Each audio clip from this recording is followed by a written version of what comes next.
Alright, so for today, we're actually kind of traveling back in time to limits. Talking about indeterminate forms of limits that we've dealt with before, and a new rule that will help us to solve those limits, L'Hopital's rule.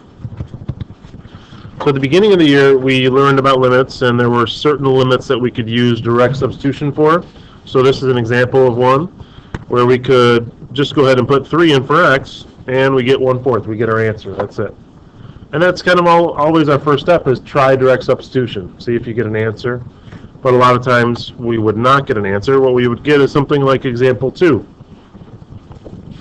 So if we use direct substitution on this one, we end up getting 0/0. And we know that's not possible. We can't divide by 0. This is one of those indeterminate forms. If we got 0/0, we had to do something else. We knew we had to try something else to try and evaluate this limit. So in this case, what we would do is factor it. So we can factor the top.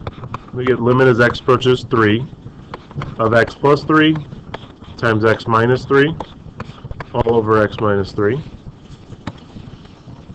And the x minus 3's canceled out. We were left with the limit as x approaches 3 of x plus 3.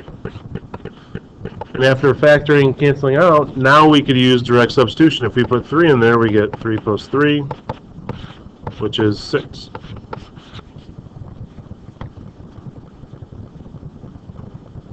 So this is one of the indeterminate forms that we're talking about today, 0/0.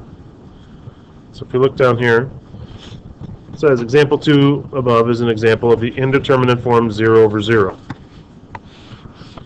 The limit of the numerator is equal to 0, and so is the limit of the denominator. The limit may also have the indeterminate form infinity over infinity, where the limit of the numerator is infinity or negative infinity, and so is the denominator. Well, in both of these cases, we can use L'Hopital's rule to kind of have a shortcut to evaluating the limit. So here's L'Hopital's rule.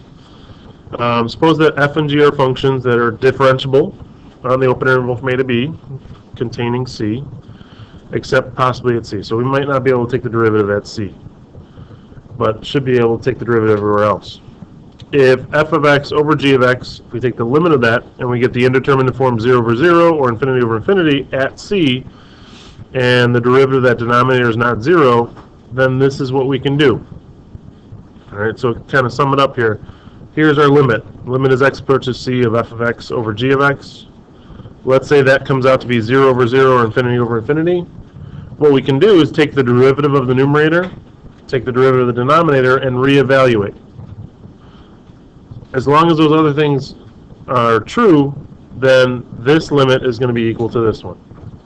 So basically what we're doing here is we're going to take the derivative of the numerator,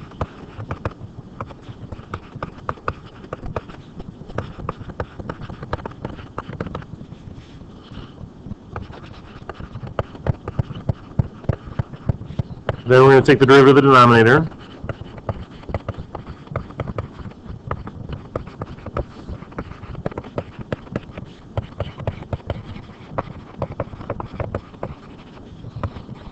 and then evaluate the new limit.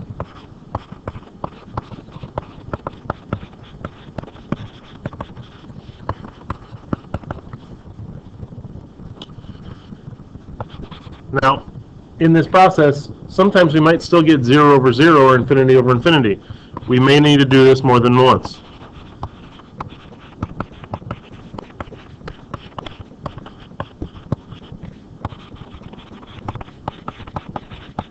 We may need to do this more than once.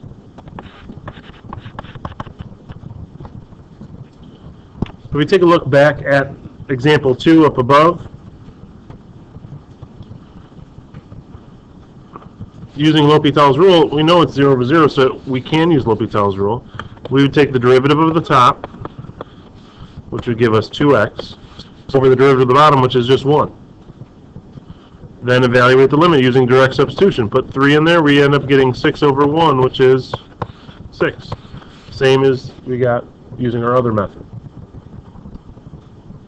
So this can, obviously this one's not very difficult either way, but in more complicated problems, this can save us a lot of work. Why?